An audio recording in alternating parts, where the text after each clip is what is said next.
நாமத்திற்கு ஸ்தோத்திரம். இன்றைக்கு நம்ம யாக்கோபு 1வது அதிகாரம் 14வது வசனத்தை தியானித்திருக்கிறோம். யாக்கோபு 1:14 ஜெபத்தோடு இந்த செய்திக்குள்ளே கடந்து செல்வோம். யோசனையில் பெரியவரே ஆராதனை ஆராதனை, செயல்களிலே வாழவரே ஆராதனை ஆராதனை. யோசனா வனத தேவனே ஓசானா ஓசானா ஓசானா ஓசானா ஓசானா ஓசானா. கான்மணி போல் காப்பவரே ஆராதனை ஆராதனை. காலுகள் போல சுமப்பவரே ஆராதனை ஆராதனை. ஓசானா உன்னத தேவனே ஓசானா ஓசானா ஓசானா. சிலுவையினால் மீட்டவரே ஆராதனை ஆராதனை. சிறகுகளால் மூடுபவரே ஆராதனை ஆராதனை.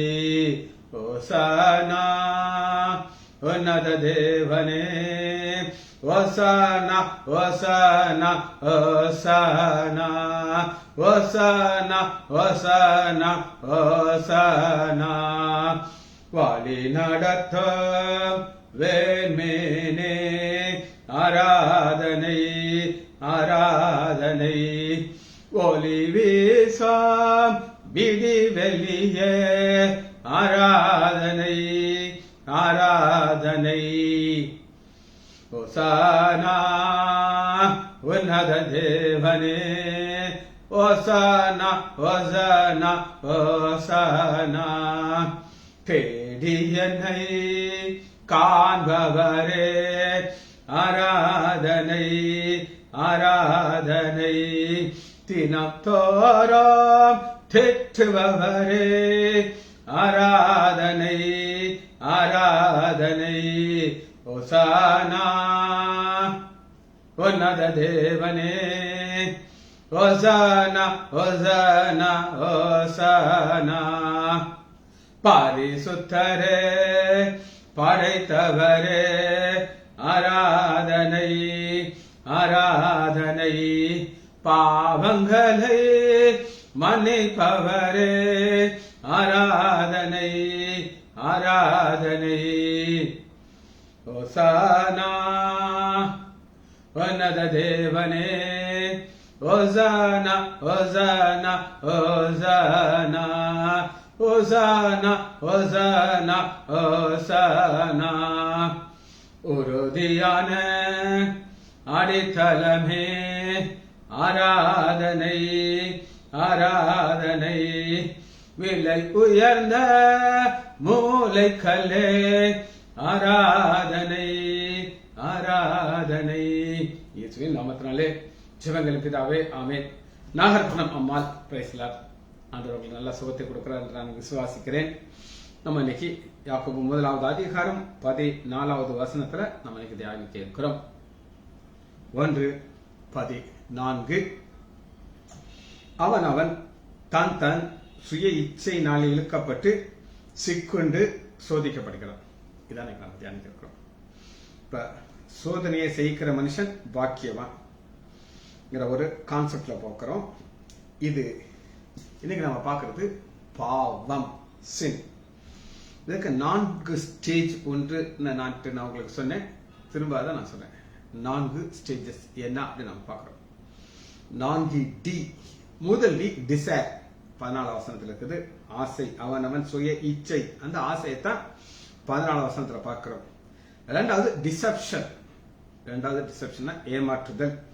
தன் தன் சுய இச்சையினால் இழுப்புண்டு சிக்குண்டு. சிக்குண்டு நானது அதுல மாட்டிக்கிட்டான், டிசப்ஷன்ல மாட்டிக்கிட்டாச்சு. மூணாவது டி டிஸ்ஒபீடியன்ஸ். இது 15வது வசனத்துல இருக்குது. 4வது வசனம். 4வது டி டெத், மரணம். அது 15வது வசனம். இப்ப இன்னைக்கு 2 காரியத்தை இன்னைக்கு நம்ம தியானிக்க இருக்கிறோம். இந்த செய்தி ஆரம்பிக்கிறதுக்கு முன்னாடி, அவனவன் தான் தான் சுய இச்சையினாலே இழுக்கப்பட்டு சிக்கென்று சோதிக்கப்படுகிறான். அவன் என்ன சொல்லக்கூடாது அப்படின்னு நீங்க கேட்டீங்கன்னா, 13 சோதிக்கப்படுகிறான். தான் தேவனாலே சோதிக்கப்பட்டு சொல்லக்கூடாது. தேவன் பொல்லாங்கினால் சோதிக்கிறவர் அல்ல. பொல்லாங்கினால் தான் சோதிக்கப்படுகிறான். சரி, ஒரு நடந்த சம்பவத்தை சொல்றேன். ஒரு வாலிபன் எனக்கு 30-35 வயதுக்குள்ளதான் இருக்கும். அம்மா அப்படிய கம்ப்ளைண்ட் என்னன்னா, தம்பி டக்குன்னு வெயிட் குறைஞ்சிட்டார். காய்ச்சல் விட மாட்டேங்குது, இருமல் சளி 15-20 நாளா இருக்கு. ஆனா 4-5 கிலோ வெயிட் குறைஞ்சிட்டார். என் தம்பி டாக்டர் விமலேஷ் என்ற ஒரே ஒரு டெஸ்ட் எழுதினார், HIV பாசிட்டிவ். உன்னுடைய மனைவி ஒரு பையன் இருக்கான், குட்டி பையன். இன்னொரு அந்த சகோதரி மாசமா இருக்கா, ஃபுல் பெர்மனன்ட் டெஸ்ட்ல அந்த அம்மா பாப்பா பெர்மனன்டா இருக்கா. இவனுடைய HIV டெஸ்ட் பாசிட்டிவ் வந்துருச்சு. தம்பி சொன்ன உடனே அவங்க அழுகுறாங்க, கதறி கதறி கதறி அழுகுறாங்க. அவங்க சொல்றாங்க, என் பையன் மோசமான பையன், எங்களுக்கு நல்லா தெரியும். ஆனா நாங்க என்ன நினைச்சோம், இந்த பொண்ணு எங்க சொந்தக்கார பொண்ணு, இதை கெட்டி கொடுத்தானா என் பையன் நல்லவனா மாறிடும் நாங்க நினைச்சு எங்க அம்மா அப்பாட்ட போய் சண்டை போட்டு, உங்க பொண்ணை எங்களுக்கு கொடுத்தா தான் ஆச்சின்னு சொல்லி சண்டை போட்டு கட்டி கொடுத்தோம். இப்படி செஞ்சுட்டானே அப்படின்னு சொல்லி அவன் தன்னுடைய பிளாஷ்பேக் சொல்லுகிறான். அந்த HIV எப்படி எனக்கு வந்துச்சுங்கிறத பிளாஷ்பேக் சொல்றாரு. இவரு ஒரு பிசினஸ் ட்ரிப்புக்காக சென்னை போயிருக்கிறார். போன இடத்துல ஒரு லாட்ஜில் ரூம் போட்டு தங்கி இருக்கிறார். அப்ப அங்க ஒரு விலை மாதிட்ட ஒரு சிக்கிக்கிட்டார். இவர் சொல்றாரு, கையெழுத்து கும்பிட்டுட்டு, சார் 1/2 மணி நேரம் தான் சார் நான் அந்த பொண்ணு கூட இருந்தேன். 1/2 மணி நேரம் தான் சார் இருந்தேன். எனக்கு இந்த HIV வரும்னு எனக்கு தெரியாது சார். இப்ப நான் சாவுடைய விளிம்புல இருக்கிறேன் சார் அப்படின்னு சொல்லி அழுகுறான். அப்புறம் அந்த பொண்ணுக்கு பார்த்தா அது பாசிட்டிவ், ஆனா குழந்தைக்கு பாசிட்டிவ் கிடையாது. இதுதான் செய்திக்கு பேக்ரவுண்ட். இப்ப முதல்ல தலைப்பு நான் உங்களுக்கு சொல்றேன். 4 தலைப்பு சொல்லிருக்கேன். 2 தலைப்பு டிசைர், டிசெப்ஷன். DESIRE, டிசைர் எழுதிக்கணும். இந்த டிசைர்ங்கிறது என்னன்னா ஆசை. இப்ப நான் சொன்ன சம்பவத்துக்கு டிசைர், ஆனா எல்லா டிசைரும் பாவம் கிடையாது. எல்லா டிசைரும் பாவம் கிடையாது. இப்ப நம்ம வேதத்தை வாசிக்கிறோம், அது வாஞ்சியா வாசிக்கிறோம். இத்தனை பேர் இங்க இருக்கீங்க, எல்லாருக்கும் வேலை இருக்குமா இருக்காது, கட்டாயம் இருக்கும். ஜானகி மால்க்கெல்லாம் வேலை இருக்கும், அது ஒர்க்கிங் டைம் அது. ஆனா அந்த நேரத்துல அதுக்கு வாஞ்சை என்னன்னா நம்ம செய்தியை கேட்கணும். அப்ப இந்த ஃபர்ஸ்ட் டிசைர்ங்கிறது ஆசை. இந்த ஆசைங்கிறது என்னன்னா, ஆண்டவர் நமக்கு கொடுத்த ஒரு கிஃப்ட். ஆசை நமக்கு கொடுத்துருக்காரு. ஒரு புத்தர்ங்கிற ஒருத்தர் சொல்றாரு, ஆசைதான் அழிவுக்கு காரணம். அவர் சொல்றாரு, தவறு. நமக்கு ஆசை இருக்கு. இப்ப நான் வேதத்தை உட்காந்து வாசிக்கிறேன். இன்னைக்கு சாயங்காலம் எலும்புங்கிற செய்தியை நான் உங்களுக்கு ரெடி பண்ணி வச்சிருக்கேன். இது உங்களுக்கு புதுசா இருக்கும், 100% புதுசா இருக்கும். அந்த எலும்புல 3 ஹெட்டிங் நான் வச்சிருக்கேன். இன்னைக்கு நான் உங்களுக்கு ஃபவுண்டேஷன், அந்த எலும்புடைய அடிப்படை என்ன நான் உங்களுக்கு சொல்லிக் கொடுக்க போறேன். எனக்கு ஆசை சொல்லிக் கொடுக்கறதுக்கு, உங்களுக்கு ஆசை கேட்டுக்கிறதுக்கு. இல்லைன்னா நீங்க வருவீங்களா? வரமாட்டீங்க. இந்த ஆசை ஒரு சரியான ஆசை. ஆண்டவன் கொடுத்த ஒரு ஆசை. ஒரு திருமணம் செய்யணும், ஒரு குழந்தை பிறக்கணும், இந்த குழந்தைய நல்லா ஆண்டவருக்குள்ள வளர்க்கணும். ஆசை கஷ்டம், எவ்வளவு கஷ்டங்கள் இருக்கு. ஆனாலும் அதை நம்ம செய்யறோம். எப்படி செய்யறோம்? சந்தோஷத்தோடு செய்யறோம்.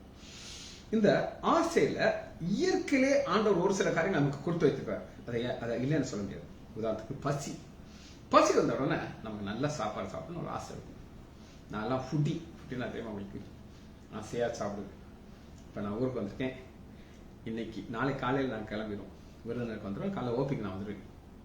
தம்பி ஆரோக்கியராஜ் 8 மணிக்கு போன் பண்ணி, டாக்டர் நீங்க ஏன் செய்தி கொடுக்க வரான்னு கேட்கக்கூடாதப்பா. ஏன்னா எனக்கு ஆசைதான், ஆனா நான் டிராவல்ல இருப்பேன், அதனால என்னால செய்தி கொடுக்க முடியாது. அப்ப ஆசையில சரியான ஆசை இருக்கு, தவறான ஆசை இருக்கு. அதான் நம்ம பார்க்கறோம். அப்ப சரியான ஆசை என்ன அப்படின்னு கேட்டீங்கன்னா, நமக்கு பசி, தாகம் இதெல்லாம் நமக்கு வரும்பொழுது நம்ம சாப்பிடும். டிசைர் அப்படின்னு ஒண்ணு இருக்குது. இந்த டிசைர்ல இன்னொன்னு நான் சொல்ல போகிறேன். அது என்ன அப்படின்னு கேட்டீங்கன்னா, இந்த சரீரத்தை ஆண்டவர் கொடுத்திருக்காரு. உங்க எல்லாருக்கும் தெரியும், எனக்கு 67 வயசாகி 68க்கு போறேன். அந்த வயதுல நான் என்ன செய்வேன் அப்படின்னு கேட்டீங்கன்னா, கொஞ்சம் எக்ஸசைஸ் பண்ணேன். இந்த நான் இருக்கிற அபார்ட்மெண்ட்ல நல்ல ஒரு ஜிம் இருக்கு, அதுல நான் கொஞ்சம் எக்ஸசைஸ் பண்ணேன். அந்த இடம் யாருமே வரமாட்டாங்க, அதாவது யாருமே வரமாட்டாங்க, காலியா இருக்கும். பெஸ்ட் ஜிம், நல்லா ஏசி இருக்கு, அவ்வளவு எக்ஸ்பென்சிவ் இருக்கும். அந்த ஓனர் வாங்கி வச்சிருக்கேன், நாங்க வாங்கல. அப்ப எங்கள்கிட்ட ரூபா வாங்கிட்டான்னு வச்சுக்கோங்களேன். இது அதெல்லாமே நான் வந்து யூஸ் பண்ணுவேன். அது டிசைர். என்னுடைய டிசைர் என்ன அப்படின்னு கேட்டீங்கன்னா, இந்த சரீரம் தான் கடைசி வரை இருக்கும். இதை நான் எக்ஸசைஸ் பண்ணி நோய் இல்லாத ஃபிட்டா இருக்கிறது, அது ஒரு ஆசை. ஆனா இன்னொரு ஆசை நான் சொல்றேன். ஒரு அக்கா இருக்கு, அது யாருன்னு கேட்காதீங்க, அது முடிஞ்ச பார்க்கும். நம்ம இந்த ஐப்ரோ மட்டும் லேசா எடுத்தா நல்லா இருக்குமேட்டு அந்த ஒரு பியூட்டி பார்லர்ல போய் அந்த முடியெல்லாம் எடுப்பாங்க. அது இழுக்கும் போது வலிக்கும், ஐயோ ஐயோ ஐயோ ஐயோ நல்லா சொல்லுவாங்க. வேக்சிங் பண்ணுவாங்க. நான் சொல்லுவேன், தப்பா நினைக்கூடாது, குரங்காத்தான் இருக்கும். அதுக்கு என்ன மேக்கப் பண்ணி என்ன பண்ணலாம் மாற்ற முடியாது. இவங்களுக்கு என்னென்னோ பண்றாங்க, அது ஒரு டிசைர், அவங்களுக்கு ஆசை. இது சரியா தவறான நான் சொல்ல மாட்டேன். எக்ஸசைஸ் பண்ணி பாடி ஃபிட்டா வச்சு நம்ம சரீரம் இது ஆலயம் கடைசி வரை வைக்கிறது நம்முடைய டிசைர். இந்த டிசைரை நீங்க புரிந்து கொள்ளணும். சரி, செக்ஸ் அப்படின்னு ஒண்ணு இருக்கு, அதெல்லாம் நம்ம பார்க்கணும். செக்ஸ் தேவையா இல்லையா? எஸ், தேவை. எதுக்காக தேவை? ப்ரோக்ரியேஷன், சந்ததிகள் வர்றதற்கு. செக்ஸ் எல்லாம் முடியாது. அப்படிதானுங்க, இல்ல என்ன சொல்லுங்க பாப்போம். அது சரியான உங்களுடைய மனைவியோட நீங்க கூட இருந்து உங்களுக்கு பிள்ளைகள் பிறக்கதான் ஆண்டோடைய பிளான். ஒரு பரிசுத்த சந்ததி வரணும், அதுக்கு டிசைர் இருக்கு. அந்த டிசைர் எல்லாம் முடியாது. மகாத்மா காந்தி சொன்னாரு, செக்ஸ் எதுக்காக இருக்குன்னா ஒன்லி ஃபார் ப்ரோக்ரியேஷன். அவருடைய ஸ்டேட்மெண்ட். சரி, தெரிஞ்சுக்கோங்க. இப்ப சாப்பிடுறது சரியா தவறா அப்படின்னு நீங்க கேட்டீங்கன்னா, சரி, நமக்கு ஆண்டவர் ஆகாரம் கொடுத்திருக்காரு, அது நமக்கு டைஜஸ்ட் பண்றதுக்கு நமக்கு பவர் கொடுத்திருக்கிறாரு. ஆனா எது தவறு அப்படின்னு நீங்க கேட்டீங்கன்னா, இது தவறு. வாசிப்போமா? நீதிமொழிகள் 23வது அதிகாரம் முதல் வசனத்திலிருந்து காட்டு. எது தவறு? நீ ஒரு அதிபதியோடு போஜனம் பண்ண உட்கார்ந்தால் உனக்கு முன்பாக இருக்கிறவனை நன்றாக கவனித்துப்பார். நீ போஜன பிரியனாய் இருந்தால் உன் தொண்டையிலே கத்திவை. அவனுடைய ருசியில பதார்த்தத்தை இச்சியாதே, அவைகள் கள்ள போஜனமாமே. இது நீங்க புரிந்து கொள்றதுக்கு ஒரு நடந்த சம்பவத்தை நான் உங்களுக்கு சொல்றேன். விருதுநகர்ல எனக்கு ரொம்ப தெரிஞ்ச அவங்க குடும்பமும் நாங்களும் ரொம்ப க்ளோஸா இருப்போம். அவர் அந்த குடும்பத்துடைய மருமகன், சன்னின்லா. ஆளு பாத்தீங்கன்னா இந்த இதுல அடங்க மாட்டாரு, அவ்வளவு பெருசா இருப்பார். அவருடைய சொந்தக்கார பையனை அவரு லைனுக்கு கூட்டிட்டு போறார். லைன் தெரியுமா அவங்களுக்கு? வசூல். கேரளாக்கு அவர் விருதுநகர்ல சரக்கு அனுப்பிடுவார். சரக்கு கேரளாக்கு போயிடும். அவங்க போய் பணம் வாங்க போகணும். அவர் ஒவ்வொரு இடமா போய் பணம் வாங்க போவார். இவருக்கு பணம் வாங்குறது செகண்ட் ஜாப். முதல் வேலை என்னன்னா சாப்பிடணும். இந்த தம்பி சொல்றான், எங்க மச்சான் கூட போன உடனே நேர சொன்னாரு, இங்க பாரு, என் கூட நீ வந்தேன்னா நாம் சாப்பிட்றாப்புல நீ சாப்பிடணும். காலையில எந்திரிச்ச உடனே குளிச்சுட்டு பல் தேய்ச்சிட்டு ஒரு காஃபியை குடிச்சிட்டு நேரா ஒரு கடைக்கு போறாரு, கூட்டிட்டு போறாரு. அங்க ஒரு 4 இட்லி கொத்துக்கறியை மேல ஊத்தி கொடுக்கலாம். சாப்பிட்டாரு. சூப்பரா இருக்கும், சாப்பிடு. இது சும்மா ஒரு அப்பிடைசர் தான், இது நம்ம பிரேக்ஃபாஸ்ட் நினைச்சிடாது. மச்சான் இதுக்கு மேல பாரு, என் கூட வந்தா நான் சாப்பிடணும்ட்டு மறுபடியும் அடுத்து கலெக்ஷன் போறாரு. கலெக்ஷன் வாங்கிட்டு இருக்கும் போதே அடுத்த ஒரு கடையை பிக்ஸ் பண்ணிட்டாரு. அங்க ஆப்பம் பாயா அதை வாங்கி அடிச்சு ஏத்துறாரு. பிறகு கலெக்ஷன் போயிட்டே இருக்கிறாரு. மத்தியானம் லஞ்சுக்கு ஒரு பர்டிகுலர் இடத்துல போய் பீஃப் பிரியாணி சொல்றான். டாக்டர், நான் எத்தனை இடத்துல சாப்பிட்டேங்க, எங்க மச்சான் கூட சாப்பிட்டாப்புல பெஸ்ட் ஃபுட்டை நான் எங்கேயும் சாப்பிடல. இப்படி ஒரு பக்கம் கலெக்ஷன், இன்னொரு பக்கம் சாப்பாடு. ஒரு பக்கம் கலெக்ஷன், ஒரு பக்கம் சாப்பாடு. நடந்தது என்ன கேட்டீங்கன்னா, ஒரு அட்டாக் வந்துச்சு. அட்டாக்ல ஒரு சாக வேண்டியவர் அவனுடைய கிருவில பிழைச்சிக்கிட்டார். அவரை ஒரு மாசம் கழிச்சு நான் அவரை பார்க்கறேன். வாக்கிங் போறாரு, அப்படியே போறாரு. இந்த வெறும் எலும்பும் தோளும் தான் இருக்கு, வேற ஒன்னையும் காண. என்னை பார்த்து டாக்டர் அப்படின்னு தெரிஞ்ச மூஞ்சி மாதிரி இருக்கு. சத்தம் நீங்க என்ன இப்படி கொல்லா கொள்ளையா நீ கொண்டு போட்டாங்க சொல்றாரு. சாப்பாடே கொடுக்கல பாருங்க, நான் இப்படியா இருப்பேன் அப்படின்னு சொல்லி. இதுதான் தொண்டையில கத்தி வைக்கணும். இவர் மட்டும் எனக்கு என்ன தேவையோ அது மட்டும் சாப்பிட்டு பிரச்சனையே கிடையாது. அவ சாப்பாடுங்கிறது என்ன கிடையாது, தவறு கிடையாது. ஆனா சாப்பாட்டு மேல ஒரு பெருந்தீனியா இருக்கக்கூடாது. தூங்குறது நல்லதா இல்லையா? தூங்குறது நல்லது. ஆனா நீதிமொழிகள் 6வது அதிகாரம் 9வது வசனம், நீதிமொழிகள் 6:9, சோம்பேறியே என்ன அழகா ஆண்டவர் உங்களை பார்த்து சொல்றாரு, சோம்பேறி. என்ன சொல்ல மாட்டேன், ஏன்னா இன்னைக்கு காலைல 3 மணிக்கு நான் எந்திரிச்சிட்டேன். 3 o'clock. என்ன வேலை கேட்காதீங்க. எந்திரிச்சேன், ஜெபம் பண்ணேன், ஒரு ட்ரெட்மில் இருக்கு அதை பண்ணனேன், உட்காந்து மெசேஜ் எழுதிக்கிட்டே இருக்கிறேன். அதுக்குள்ள டைம் ஆயிடுச்சு, இங்க வந்தாச்சு. என்னைய யாருமே சோம்பேறின்னு சொல்ல முடியாது. ஆனா சோம்பேறியே, நீ எறும்பிடத்திலே போய் அதன் வழிகளை பார்த்து ஞானத்தை கற்றுக்கோ. சாலமோன் ராஜா சொல்றார், அங்க போ, எங்க போ, எறும்பிட்ட போ. அது எவ்வளவு பிஸியா இருக்கு பாருங்க. அது போறது இல்லையா, நான் பாத்துருக்கேன். போகும்போது பாத்தீங்கன்னா அது போற ஸ்பீட்ல யாரும் நடக்க முடியாது. லைன் மாறாது. எங்க போகணுமோ, எங்கேயாவது நீங்க தூங்குற எறும்புகளை நான் பார்த்ததில்லை. அது ஒருவேளை அது உள்ள கூண்டுக்குள்ள போய் தூங்குமா இருக்கும், நான் பார்த்ததில்லை. இன்னும் கொஞ்சம் தூங்கட்டும்.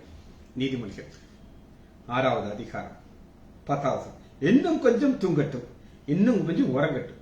தூங்கட்டும் உறங்கட்டும் என்னங்க வித்தியாசம்? தூங்குறது வேற, உறங்குறது வேற. தூங்குறது என்ன அப்படின்னு கேட்டீங்கன்னா, உங்க சிந்தைகள் எல்லாம் ஆஃப் ஆயிடும், டோட்டல் ஆஃப் ஆகி. எனக்கு நைட்ல 9 மணி ஆச்சுன்னா அது ஆயிரும். 9:30 ஃபிளாட் ஆயிருவேன். படுக்கிறதான் தெரியும், தூங்கி. அது என்னன்னு கேட்டீங்கன்னா, இன்னும் கொஞ்சம் தூங்கட்டும், இன்னும் கொஞ்சம் உறங்கட்டும், தூங்கட்டும் உறங்கட்டும். அது என்ன அப்படின்னு கேட்டீங்கன்னா, தூக்கமெல்லாம் புயிரும். ஆனாலும் பெட் அவுட் எதுக்கு மனசு இருக்காது. இன்னும் கொஞ்சம் கையை முடக்கி கொண்டு நித்திரை செய்யட்டும் என்பார். கையை முடக்கி கொண்டு. அதெல்லாம் நான் ஒரு காலத்துல இப்படி இருந்தேன், இல்லைன்னு நான் சொல்ல மாட்டேன். தூங்குறது எனக்கு ரொம்ப பிடிக்கும். ரட்சிக்கப்படுறதுக்கு முன்னாடி இப்படித்தான் நான் இருப்பேன், தூங்கிட்டே தான் இருப்பேன். ஆனா இப்ப ஷெட்யூல், அந்த கண்ணு ஃபுல்லா கிளாக்ல தான் உட்காந்துட்டு இருக்கும். 8:05 நிமிஷத்துக்கு மெசேஜ் முதலா வந்தது. நாகர்த்தனம் அம்மா வந்தாங்க, சந்தோஷமா இருந்துச்சு. அம்மா கீழே விழுந்துட்டாங்க, வருத்தத்தோடு இருந்தேன். ஆனா ஆண்டவர் அவங்களுக்கு ஒரு பலனை கொடுத்து இன்னைக்கு மெசேஜுக்கு வந்துட்டாங்க. சரி, அப்ப தூங்குறது ரெண்டுக்கும் வித்தியாசம் என்ன அப்படின்னு கேட்டீங்கன்னா, 11வது வசனம், உன் தரித்திரம் வழிபோக்கனை போலவும் உன் வறுமை ஆயுத மனுஷன் போல் வரும். யாருக்கு வரும்? இன்னும் கொஞ்சம் உறங்கட்டும், இன்னும் கொஞ்சம் தூங்கட்டும். தூக்கம் தேவை. 6 மணி நேரம் நீங்க தூங்கணும், அது சந்தேகம் இல்லை. அதோட எந்திரிச்சிடணும். அதுக்கப்புறம் உங்களுக்கு தூங்கணுங்கிற ஒரு கிடையாது. சரி, இப்ப நான் உங்களுக்கு டிசைர், வாஞ்சைங்கிறது என்ன நான் உங்களுக்கு சொல்லி கொடுத்துட்டு இருக்கேன். முதல் வசனத்தை வாசிச்சிருவோமா? நிறைய பேர் லேட்டா வந்திருக்காங்க, நான் எதை சொல்றேனே அவங்களுக்கு தெரியாது. வாசிப்போம். யாக்கோபு 1வது அதிகாரம் 14வது வசனம், அவன் தான் தன் சுய இச்சையினாலே இழுப்புண்டு சிக்குண்டு சோதிக்கப்படுகிறான். ரைட், இதுதான் நம்மளுக்கு தியானித்துக் கொண்டிருக்கிறோம். அவ இழுப்புண்டுனா அவனுக்கு ஒரு வாஞ்சை, டிசைர்ஸ். இப்ப நான் சொன்னேன், தம்பி வேலைக்கு போனாரு சென்னைக்கு, அங்க நைஸா கேட்டிருப்பார். சும்மா யாராவது நடக்கும் கேட்டிருப்பாங்க, யாராவது விலை மாத்தி இருப்பாங்களா அப்படின்னு கேட்டிருப்பாரு, மாட்டிக்கிட்டாரு. அவங்களுக்கு இச்சை. ரைட், இப்ப இந்த வாஞ்சைங்கிறத நான் இப்ப உங்களுக்கு நல்ல ஆங்கிள் சொல்லி கொடுத்துருக்கேன். தவறான வாஞ்சை இல்ல, சரியான வாஞ்சை. இந்த வாஞ்சைய நான் ஒரு டெக்ஸ்ட் புக்ல இருந்து எடுத்து உங்களுக்கு நான் சொல்லிக் கொடுக்கேன். அந்த ஆத்தர் எப்படி எழுதிருக்கிறார் அப்படின்னு நீங்க கேட்டீங்கன்னா, நம்ம முன்னாடி போறதுக்கு ஆண்டவர் இந்த வாஞ்சையை கொடுத்திருக்கார். அதான் அவருடைய தலைப்பு. என்ன அப்படின்னு கேட்டீங்கன்னா, இப்ப அந்த காலத்துல ஒரு நீராவி இன்ஜின் பார்த்திருக்கீங்களா? நாங்கெல்லாம் கரி நெருப்பு ட்ரெயின் அப்படின்னு சொல்லுவாங்க. அதுல ஒரு ஆள் அள்ளி இந்த கறி அள்ளி போட்டுட்டு இருப்பாரு. ஒரு பக்கம் தண்ணி ஊத்திருப்பாங்க. அந்த நீராவினால அந்த இன்ஜின் ஓடுது. அப்ப அந்த இது ஓடுறதுக்கு நீராவி ஸ்ட்ரீம் தேவை. ஸ்ட்ரீம் இல்லாம ஓடுமா? ஓடாது. அப்ப நம் வாழ்க்கையில நம்ம முன்னாடி போயிட்டே இருக்கோம். நான் 2,000 ரட்சிக்கப்படுறதுக்கு முன்னாடி என்னுடைய வாஞ்சை 100% பாவம் மாத்திரம் தான் இருந்துச்சு. பாவத்தை தர இருந்தது. ஆனா எப்ப நான் ரட்சிக்கப்பட்டேனோ வசனங்கிற ஒரு டிசைன் ஆட்டப்பட்டோம். இப்ப என்னால வசனம் சொல்லாம இருக்க முடியாது. நீங்க கேட்கறதுக்கு வேற வழியில வந்துடுறீங்க. இதுதான் டிசைன். இது சரியான டிசைன். இன்னொன்னு பாத்தீங்கன்னா, இப்ப இந்த இது ஆசை யாருக்கு ஆசை? நான் திருவாண்டத்துல இருக்கேன். திருவனந்தபுரத்துல ஒரு அப்பார்ட்மெண்ட்ல உட்கார்ந்துட்டு இருக்கேன். நீங்க எந்தெந்த ஊர்ல இருக்கீங்க? லீலா விருதுநகர்ல இருக்கு, ஆரோக்கியராஜ் விருதுநகர்ல இருக்கு, மரியாள் விருதுநகர்ல இருக்கு, எங்க ஜெயந்தி அக்கா ஃபாரின்ல இருக்காங்க, கனடால இருக்காங்க. அவங்களுக்கு ஆசை பார்க்கணும். இந்த டிசைர்னாலதான் நம்ம ஒன்னா கூடி இருக்கோம். இந்த டிசைர் இல்லைன்னா அவங்க வீட்டில் உட்காந்துருக்கோம். அப்ப இந்த வாசை, இந்த வாஞ்சை நம்மளை ஆளுகை செய்யும். அடுத்து இன்னொன்னா நான் அவங்களுக்கு காட்டப்பேன். மாஸ்டர் யார்? நம்முடைய மாஸ்டராக இருக்க வேண்டும். ஒரு உதாரணத்திற்கு நாக்கு. இப்ப நான் உங்களுக்கு ஒரு நடந்த சம்பவத்தை சொன்னேன். அவருக்கு எது மாஸ்டர் அப்படின்னு கேட்டீங்கன்னா நாக்கு தான் அவருடைய மாஸ்டர். சரி, ஒரு தடவை என்னை பார்க்க விருதுநகர்ல ஒரு பெரிய கோடீஸ்வரர், அவரெல்லாம் பேர் சொல்ல மாட்டேன், அவரும் அவருடைய மனைவியை 2 பேரும் என்னை பார்க்க வந்தாங்க. அவர் இந்த ஆயில்ல கிங். அவர் மனைவி அவங்க கடவுள் பக்தி உள்ளவங்க. கடவுள் பக்தி வந்து அவங்க எப்பவுமே ஃபாஸ்டிங் இருந்து அவங்க கடவுளுக்காக பூஜை பண்ணுவாங்க. ஃபாஸ்டிங் பல நாட்களாக அந்த அம்மா ஜெபம் பண்ணுவோம். அவங்க ப்ரேயர் நடத்தும் போது சாப்பிடாது. 2 பேரும் ஒரு நாள் வந்தாங்க. வந்து அவர் என்ன சொல்றாரு, டாக்டர் உங்க அக்கா இப்ப சொல்றாரு, இவ்வளவு சாப்பாடு இருந்தாலும் அது சாப்பிட மாட்டேங்குது. என்ன பொம்பளை? நான் நல்லா அடிச்சு மாட்டிடுவேன். நான் யோசிக்கவே மாட்டேன் சாப்பிட்றதுக்கு. இது சாப்பிட மாட்டேங்குது, கொஞ்சம் சொல்லுங்க.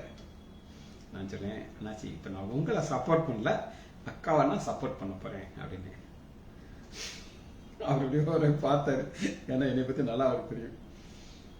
இப்ப நாக்குங்கிறது என்ன அண்ணாச்சி அப்படின்னு கேட்டேன். நாக்கு நாக்குறேன், இது என்னது? அது நமக்கு டேஸ்ட் பட் அப்படின்னு இருக்கு. ருசிகள் அறியறதுக்கு சில பட்ஸ் இருக்கு. சாப்பிடும்போது அந்த டேஸ்ட் நம்ம அறிஞ்சு நம்ம சாப்பிடணும். இதுக்கு நம்ம அடிமையா இருக்கக்கூடாது. நாக்குக்கு நாம தான் அந்த நாக்கை கண்ட்ரோல் பண்ணணும். ஒரு உதாரணத்துக்கு நான் உங்களுக்கு ஒரு உதாரணம் சொல்றேன். நீங்க மில் வச்சிருக்கீங்க, பருப்பு மில் இருக்குது, ஆயில் மில் எல்லாம் வச்சிருக்கீங்க. இப்ப உங்க மேனேஜர் அங்க நிறைய பேர் கூலிக்கு ஆட்டிருப்பாங்க. அவங்க எல்லாம் அந்த தூக்கி அந்த இடத்துல கொண்டு போய் போடுறது, அது அவங்க வேலை. உங்க மேனேஜர் வந்து உங்கள்கிட்ட, ஏன் சார் நல்லா குழுன்னு இருக்கீங்கல்ல, 2 மூடையை தூக்கி போடலாம்ல அப்படின்னு நீங்க சொன்னா நீங்க என்ன செய்வீங்க? புடையிலாச்சும் வேலையை துரத்தி விட்டுறேன் அப்படின்னா. அதான் நச்சு. இந்த நாக்குங்கிறது நம்ம மேனேஜர் மாதிரி. அதுக்கு பல வேலை. அவனுக்கு ஒரு வேலை என்ன, டேஸ்ட் பார்க்கறது அது வேலை. ஆனா அது என்ன செய்யுது? கேட்குது, எனக்கு சாப்பாடு கொடுங்குது. ஆனா உங்க வீட்டுக்காரங்களுக்கு அந்த நாக்கை கண்ட்ரோல் பண்றாங்க. மாஸ்டர் அவங்க, அந்த நாக்கு அவங்களுடைய வேலைக்காரன். நீ சொன்னா உனக்கு நான் நினைச்சா சாப்பாடு கொடுப்பேன், இல்லைன்னா கொடுக்க மாட்டேன். நீங்க சொல்றது புரியுது, புரியலை, நான் கிளம்பிடுறேன்னா வணக்கம் வச்சுட்டு போயிட்டாரு. இதுதாங்க நாக்கு. இப்ப சோதனை அப்படிங்கிறது என்ன அப்படின்னு கேட்டீங்கன்னா, அது ஒரு ட்ராப். ட்ராப்னா என்ன அப்படிங்கறத நான் இப்ப உங்களுக்கு நான் சொல்ல போறேன். இது சோதனையை நீங்க பார்க்கும்போது அது ஒரு காணல் நீர்ங்கிற ஒரு தலைப்பார் கொடுத்திருக்காங்க. காணல் நீர் அப்படின்னா என்ன அப்படின்னு கேட்டீங்கன்னா, இந்த டெசர்ட் பாலைவனத்துல மக்கள் நடந்து போயிட்டே இருப்பாங்க. தூரத்துல அவங்களுக்கு ஒரு இடத்துல தண்ணீர் இருக்கிற மாதிரி தெரியும். தண்ணி அப்படி தண்ணி இருக்கிறாப்புல தெரியும். ஆனா கிட்ட போனா தண்ணி இருக்காது. இதான் காணல் நீர். அவங்களுக்கு ஏற்கனவே தண்ணி தாகமா, இன்னும் வேகமா ஓடுவாங்க. போனா அது இருக்காது. இதுதான் காணல் நீர். தெரியும், ஆனா அது மறைந்துடும். அதனாலதான் 14 வசனம், அவனவன் தன் சுய இச்சையினாலே இழுக்கப்பட்டு, சுய இச்சைங்கிறது மாறிக்கிட்டே இருக்கணும் அப்படின்னு சொன்னேன். ஒரு பெண்ணை பார்க்கும்போது இது என் மனைவி வேற, இவ வேற அப்படின்னு உங்களால வித்தியாசம் பார்க்க தெரிஞ்சானா அங்க இருக்கிறது நீங்க அதில் தப்பிச்சுக்கலாம். இப்ப இந்த ஆத்தர் எவ்வளவு அருமையான ஒரு உதாரணம் சொல்லணும். அந்த உதாரணம் நான் சொல்றேன். அப்ப அந்த சுய இச்சைங்கிறத உங்களுக்கு புரிந்து கொள்ளலாம். இது எப்படி சொல்கிறாரு அப்படின்னு கேட்டீங்கன்னா, ஒரு தூண்டில், அந்த தூண்டில அவர் காட்டுறார். அது தூண்டில் மாதிரி தெரியாது. ஏன் தெரியாது அப்படின்னு கேட்டீங்கன்னா அதுல ஒரு புழு இருக்கும். அந்த புழு அப்படியே ஆடிட்டே இருக்கும், தண்ணிக்குள்ள இருக்கும். அதை பார்க்குற மீன் சூப்பரா நமக்கு சாப்பாடு எங்கேயும் போகாம கண்ணுக்கு முன்னாடி தொங்கிக்கிட்டு இருக்குன்ட்டு அப்படியே ஃபுல் ஸ்விங்ல போகும். ஆனா அதுக்கு தெரியாது அதுக்கு உள்ள இருக்கிறது ஒரு கொக்கி. இதை சாப்பிட்டா என் நாக்கு அதில் மாட்டிக்கிட்டு என் கை ஃபுல்லா பாடி ஃபுல்லா அப்படியே அவன் பிடிச்சி இழுத்தான் அங்க நேரம் உள்ள விழுந்துரும் அப்படிங்கிறது அதுக்கு தெரியாது. புரியுதா உங்களுக்கு? அதைத்தான் இங்க சொல்றாரு. ஒரு தூண்டில் உள்ள புழு மட்டும்தான் தெரியும்.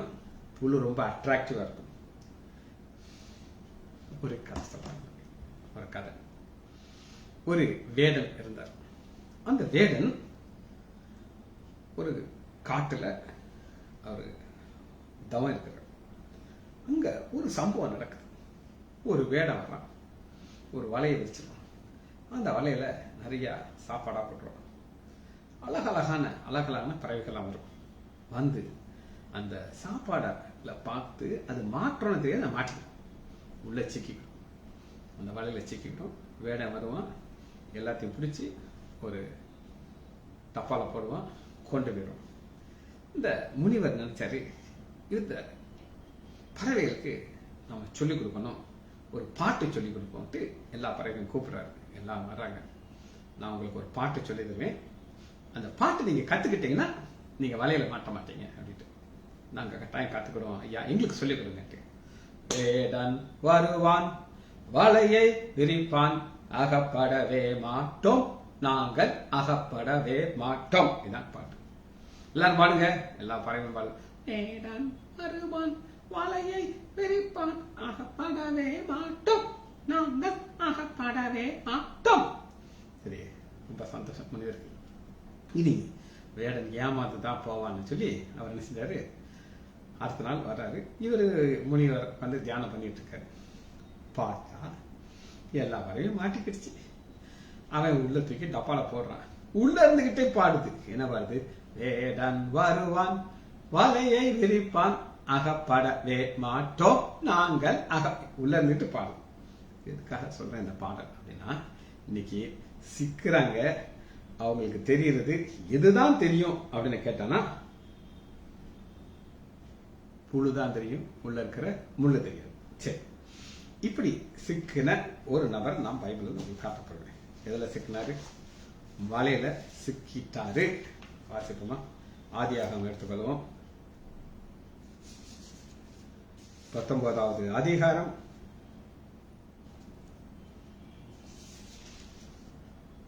2வது வசனம்.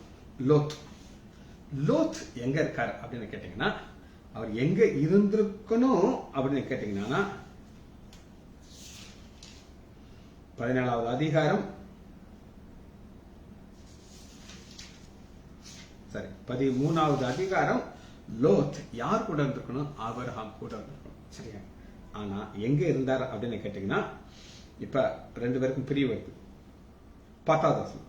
ஆதியாகமம் 13:10. அப்பொழுது லோத் தன் கண்களை ஏறெடுத்து பார்த்து, யோர்தானுக்கு நதிக்கு அருகான சமபூமி முழுவதும் நீர் வளம் பொறித்ததாகும்.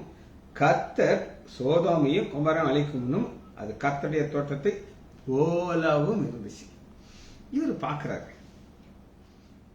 பெரியப்பா சொல்லிட்டாரு, நீ வலது புறம் போனா நான் இடது புறம் போறேன், நீ இடது புறம் போனா நான் வலது புறம். ஃபர்ஸ்ட் ஆப்ஷன் உனக்குப்பா, நீ எடுத்துக்கோ அப்படிங்கிறார். அப்ப இவர் என்ன செய்யறாருன்னா, லோத்து தன் கண்களை ஏறெடுத்து பார்த்து என்ன செய்தார்னா, அப்பொழுது லோத் யோர்தானுக்கு அருகான சமபூமி முழுவதும் தெரிந்து கொண்டு கிழக்கு பிரயாணம் பண்ண இப்படி அவர்கள் ஒருவருக்கு பிரிந்தார்கள். இது யாருடைய கண்ணுக்கு தெரியுது? லோத்துடைய கண்ணுக்கு தெரியுது. அதனால பிரச்சனை என்ன வந்துச்சு, எப்படி வந்துச்சுன்னு நமக்கு நல்லா தெரியும். அது எப்படி வந்துச்சு அப்படின்னு கேட்டீங்கன்னா, வாசிப்போமா? 19வது அதிகாரம் 14வது வசனத்துல, லோத்து புறப்பட்டு எல்லாரையும் கூட்டிட்டு அந்த இடத்த விட்டு ஓட வேண்டியது இருக்கு. இன்னைக்கு அந்த நமக்கு ஒரு இடத்த கொடுத்துருக்க, சந்தோஷமா இருக்கிறோம். ஓடணுங்கிற அவசியம் கிடையாது. ஆனா லோத்துடைய கண்களுக்கு அந்த கொக்கிக்கு உள்ள இருக்கிற சொதம் காமாரம் பட்டணும் அழிவுக்காக அங்க வச்சுதான் தெரியல. நான் இங்க இருப்பேன், எங்க பெரியப்பாவோட நான் பெரிய பணக்காரனாருன்னு சொல்லி அவங்க இருக்காரு.